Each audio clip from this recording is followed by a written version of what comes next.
So hi viewers, welcome to our YouTube channel ITI study. So ఈరోజు క్లాస్లో మనం discuss చేయబోతున్న topic velocity and speed. So ఈ velocity and speed గురించి మనం బిఫోర్ క్లాసెస్లో డిస్కస్ చేసాం. సో బిఫోర్ క్లాస్లో మనం వెలాసిటీ అంటే ఏమిటి, స్పీడ్ అంటే ఏమిటి, అదేవిధముగా వెలాసిటీ స్పీడ్ యొక్క డిఫరెన్సెస్, అండ్ నెక్స్ట్ వన్ ఈ వెలాసిటీ అండ్ స్పీడ్ స్కేలార్ క్వాంటిటీసా వెక్టార్ క్వాంటిటీసా, అదేవిధముగా మనం equations of motion and Newton's law of motion గురించి మనం బిఫోర్ క్లాసెస్లో డిస్కస్ చేసాం. సో ఈరోజు క్లాస్లో మనం ఈ వెలాసిటీ అండ్ స్పీడ్కి సంబంధించిన కొన్ని ఇంపార్టెంట్ ఎగ్జామ్ ప్యాటర్న్లో ఎలాంటి క్వశ్చన్స్ అనేవి అడగటానికి ఛాన్సెస్ ఉన్నాయి అనేది మనం ఈరోజు క్లాస్లో డిస్కస్ చేయబోతున్నాం. సో ఫస్ట్ ఈ విధంగా క్వశ్చన్ అడగడానికి ఛాన్సెస్ ఉంటాయండి. సో జాగ్రత్తగా అబ్జర్వ్ చేయండి. సో ఫస్ట్ క్వశ్చన్ చూద్దాం. What is the formula of momentum?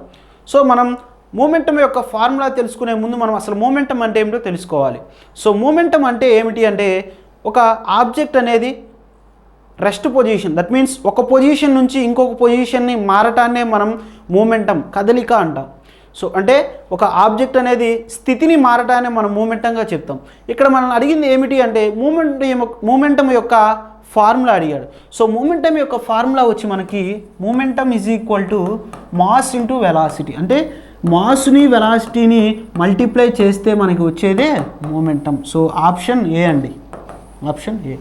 So next one, what is the formula of acceleration? So what is the formula of acceleration అడిగాడు. సో ఇక్కడ యాజిలరేషన్ గురించి మాట్లాడేటప్పుడు మనకి ఏ విధంగా అడుగుతాడు అంటే క్వశ్చన్లు యాజిలరేషన్ యొక్క ఫార్ములా, అదేవిధంగా యూనిట్స్ ఆఫ్ యాజిలరేషన్ అంటాడు. సో యాజిలరేషన్ అంటే ఏమిటి అంటే the rate of change of velocity, అంటే వెలాసిటీలో వచ్చే రేట్ ఆఫ్ చేంజ్ని మనం యాజిలరేషన్గా చెప్తాం. సో యాజిలరేషన్ ఫార్ములా వచ్చి మనకి change in velocity. So acceleration is equal to v minus u by t అండి. So this is the formula of acceleration. So here v minus u is the change in velocity, change in velocity, change in velocity. t is the time. Okay, so here what is the formula అండి? Change in velocity by time, option A. Okay, so ఇప్పుడు మనం చూసినట్లయితే units అండి, units గురించి కూడా మనకు తెలియాలి. So units ఏంటండి? Metre per second square. So ఈ విధంగా మనకి యాజిలరేషన్ గురించి అడగటానికి ఛాన్సెస్ ఉంటాయి. So next third bit, a work of 15 newton metre is done expressed in joules. అంటే 15 న్యూటన్ మీటర్ వర్క్ జరిగిందండి, 15 న్యూటన్ మీటర్. సో ఈ 15 న్యూటన్ మీటర్ని జౌల్స్లో ఏ విధంగా ఎక్స్ప్రెస్ చేస్తారో అనేది మనల్ని అడిగాడు క్వశ్చన్. ఓకే, సో 15 న్యూటన్ మీటర్స్ని ఎలా ఎక్స్ప్లెయిన్ చేస్తారండి జౌల్స్లో?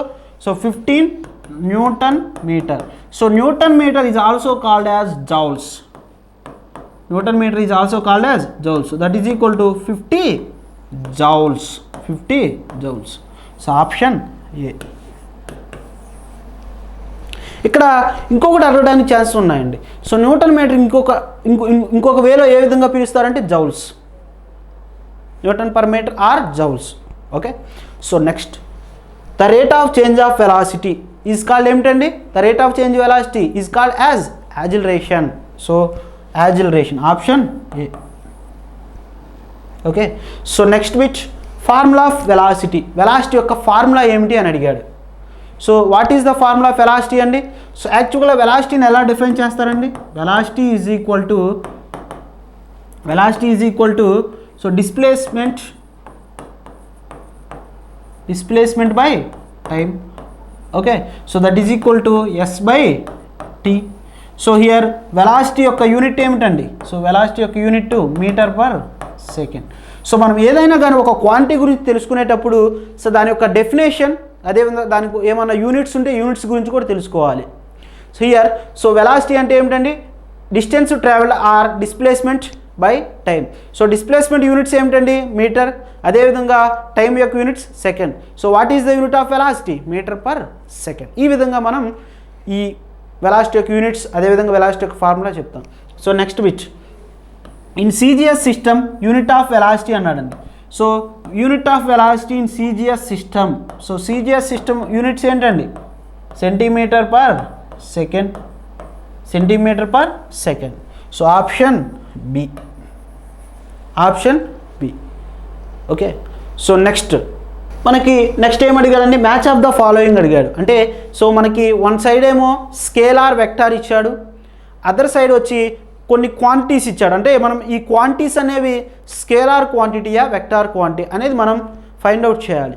So first one acceleration, volume, time, velocity ఇచ్చాడండి.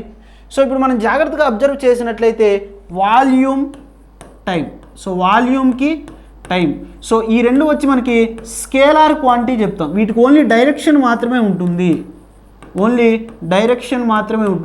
సో ఓన్లీ డైరెక్షన్ కలిగి ఉంటే స్కేలార్ క్వాంటిటీ అని చెప్తాం.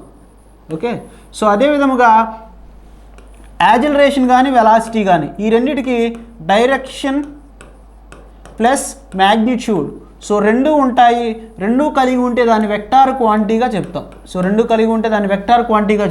సో స్కేలార్ క్వాంటిటీకి ఏమేమండి 2, 3 volume and time are the scalar quantities. Vector quantities అంటే యాజిలరేషన్, వెలాసిటీ, సో ఈ రెండు కూడా మనకి వెక్టార్ క్వాంటిటీస్ అవుతాయి. సో నెక్స్ట్ చూద్దాం. If the following formula v² is equal to u² plus 2as అన్నాడండి. హియర్ ఈ ఫార్ములాలో v అంటే ఏమిటి అని మనకు క్వశ్చన్ అడిగాడు. సో v అంటే ఏమిటండి, so v is the final velocity, so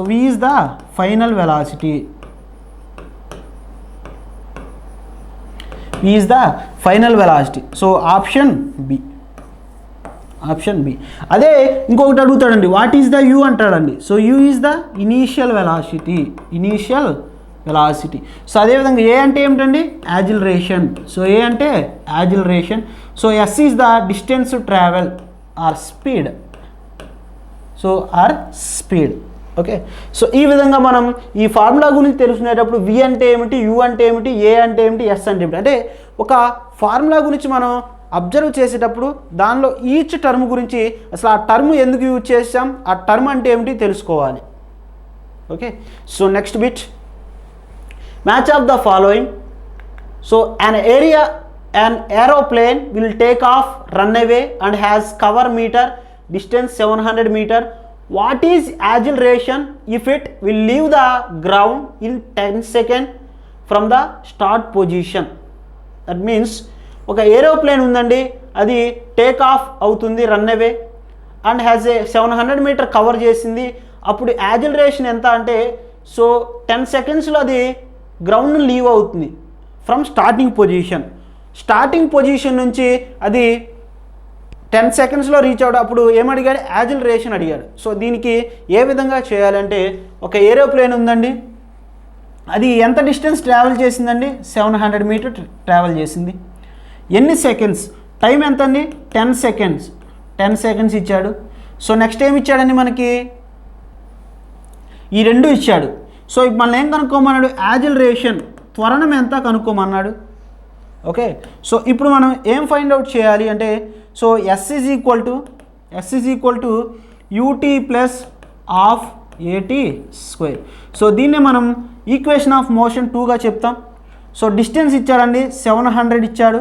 okay, so initial velocity ఎంత అండి, so initial velocity is equal to 0. So u into 0 plus half into acceleration find out చేయాలి, t10 ఇచ్చాడు, time 10 square. So that is equal to a find out చేయాలి కాబట్టి cross multiply చేసినట్లయితే so 1400 is equal to a into 100. So a is equal to 1400/100. So that is equal to 0 cancels. So that is equal to A into 14 meter per second square. So దీని యొక్క యాజిలరేషన్ అనేది 14 per meter per second square, 14 meter per second square. So ఇలా మనకి ఒక ప్రాబ్లంలో ఇచ్చిన డేటాను బట్టి మనకి ఈక్వేషన్స్ ఆఫ్ మోషన్స్ అనేవి 3 ఉన్నాయండి. So v is equal to first one v is equal to u plus at, second one s is equal to ut plus half at square, third one v² minus u² is equal to 2as. అంటే ఇచ్చిన quantities బట్టి మనం ఏ formula use చేయాలో తెలుసుకోవాలి. So first one ఏంటండి మనకి formula equation of మోషన్లో v is equal to final velocity is equal to initial velocity plus a into t. So next equation of motion ఏంటండి, s is equal to half, so ut plus half at square ut plus half at square. So third one ఏంటండి v square minus u square is equal to 2as. So these are the equation of motion. Okay, so next problem చూద్దాం. Mass into acceleration అంటే mass into acceleration ఏ formula అండి? Force formula. Force is equal to మాస్ని acceleration పెట్టి multiply చేసినట్లయితే మనకి force value వస్తుంది. Okay, so this is the force. Next one question number 10. A body of mass 4 kg అంటే ఒక బాడీ తీసుకున్నాడండి, బాడీ యొక్క మాస్ 4 kg అన్నాడండి. ఓకే, జాగ్రత్తగా అబ్జర్వ్ చేయండి. ఆ 4 kg అనేది డ్రాప్ అవుతుంది. సో ఇది 4 kg అనుకోండి, 4 kg నుంచి ఇది కిందికి డ్రాప్ అవుతుంది. ఇది ఒక డాబా మీద నుంచి ఒక హైట్ అంటే ఒక 100 మీటర్ నుంచి అది కిందికి వదిలాడు. సో కిందికి వదిలాడు. Calculate its velocity when the body reaches the ground. Okay, అంటే ఒక 100 మీటర్స్ హైట్లో ఏదో ఒక బాడీ తీసుకున్నాడు, అది 4 kg వెయిట్ ఉందండి, దాన్ని క్రిందికి వదిలాడు. క్రిందికి వదిలినప్పుడు అది గ్రౌండ్కి రీచ్ అయ్యేటప్పుడు దాని యొక్క వెలాసిటీ ఎంత అనేది అడిగాడు క్వశ్చన్ మనకి. సో దీన్ని ఏ విధంగా చేయాలంటే మనకి ఏమేమి ఇచ్చాడండి? మాస్ ఇచ్చాడు, అదే విధముగా హైట్ ఇచ్చాడు, 400 మీటర్ ఇచ్చాడు. ఓకే, సో క్యాలిక్యులేట్స్ వెలాసిటీ అన్నాడు. సో దీన్ని మనకి అబ్జర్వ్ చేసినట్లయితే v square minus u square is equal to 2as. అంటే ఇది ఫ్రీ ఫాలింగ్ బాడీ అంటే గ్రౌండ్ నుండి రీచ్ అవుతుంది, free falling body. So here A ప్లేస్లో ఏం పెడతామండి? యాజిలరేషన్ ప్లేస్లో gravitational force, that means g is equal to 9.8 metre per second square. ఈ విధంగా జీని తీసుకుంటాం. సో ఇనీషియల్ వెలాసిటీ ఎంత అండి? ఏ దానికైనా సరే ఇనీషియల్ వెలాసిటీ 0 ఉంటుంది. Okay, so that is equal to v square minus 0 is equal to 2 into 9.8 into s. ఎంత ట్రావెల్ చేసిందండి? 100 మీటర్ ట్రావెల్ చేసింది. So v square is equal to 2 into 9.8 100. v is equal to ఇక్కడ చూసినట్లయితే 2 into 98 into 10. So that is equal to 20 into 98. So that is equal to 0. 98 into 2 ఎంత అండి? So 1960. Here v is equal to so root of 1960 that is equal to 44.27 వస్తుంది. So v is equal to metre per second. So ఈ విధంగా ఇలాంటి problems అనేవి మనం చేయాలి. ఒక ఫ్రీ ఫాలింగ్ బాడీ అంటే ఒక ఫ్రీ ఫాలింగ్ బాడీ మనం చేసేటప్పుడు ఎప్పుడైనా కానీ యాజిలరేషన్ ప్లేస్లో గ్రావిటేషన్ యాజిలేషన్ అంటే గురుత్వాకర్షణ శక్తి ఏ ప్లేస్లో g అనేది సబ్స్టిట్యూట్ చేయాలి. g వాల్యూ ఎంత? 9.8 మీటర్/సెకండ్ స్క్వేర్ అవుతుంది, మీటర్/సెకండ్ స్క్వేర్ అవుతుంది. ఓకే, సో ఇటువంటి ప్రాబ్లమ్స్ అని మనం జాగ్రత్తగా అబ్జర్వ్ చేయాలి. ఓకే, సో ఈరోజు క్లాస్ ఇంతటితో కంప్లీట్ అయిపోయిందండి. మరిన్ని వీడియోస్ కోసం మన యొక్క యూట్యూబ్ ఛానల్ ITI స్టడీని ప్రతి ఒక్కరూ లైక్ చేయండి, షేర్ చేయండి, సబ్స్క్రైబ్ చేసుకోండి. పక్కనే ఉన్న బెల్ ఐకాన్ ప్రెస్ చేయండి. ఆ బెల్ ఐకాన్ ప్రెస్ చేసినట్లయితే మన ITI స్టడీ నుంచి మరిన్ని ఇంపార్టెంట్ వీడియోస్ మేము మీకు అందించగలుగుతాము. Thank you for watching ITI study.